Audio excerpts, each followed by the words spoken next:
there are times in our lives and indeed in history when life can be genuinely very challenging.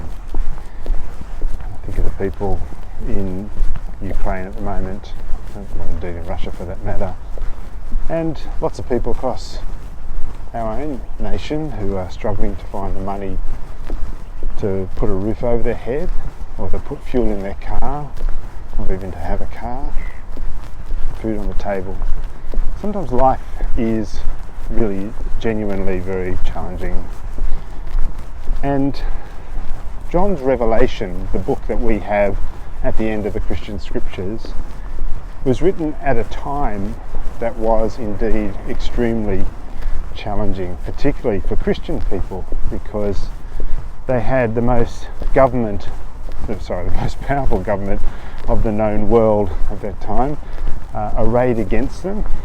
They'd been outlawed and they were being persecuted, and it wasn't an easy time.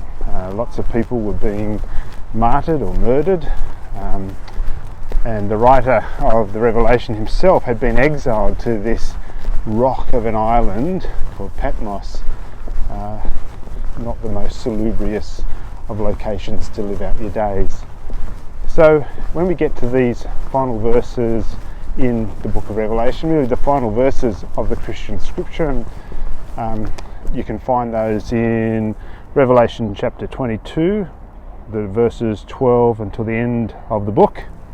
So Revelation 22, 12 to the end.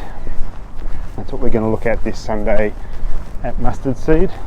After we've peered into the holy city, as we did last Sunday, we're going to look at these final words, which are really a reminder to hope and an alert to the fact that you've got to make a decision, and an invitation to do just that.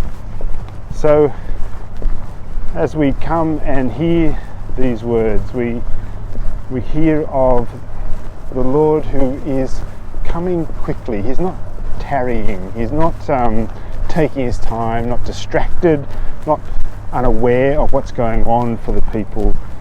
He's coming quickly, and those whose robes have been washed, those who have washed their robes, basically been ready, made the decision, they're decked out for the occasion, they know what they're doing, they've made deliberate choices, they're not just bobbing along with the flow, as it were. Those ones are bid to come, even as the Lord is coming, and they are given the opportunity to extend that invitation to others, that they might also enjoy the life shared in the holy city.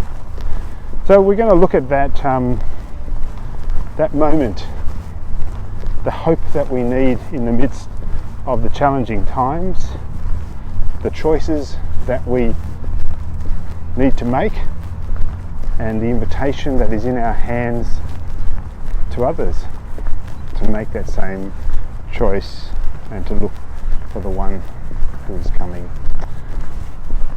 We're also going to have Super Scum Sunday. Now that might feel like an odd juxtaposition of ideas, but nothing says hope like a really good scone. That's possibly debatable, but we're going to do that anyway. So come along. I think it's also the last Sunday that Ian Benson is with us before he goes on his European sojourn. So I might say goodbye to the doctor. And yes, other things are happening. We're having an annual congregation meeting coming up on the 19th of June, which will be the same time that we have communion. We're having communion this coming Sunday, and we'll have communion again on the 19th of June and our annual general meeting. We might have some soup to go with our bread. So, a few things coming up. Hope that you can join us.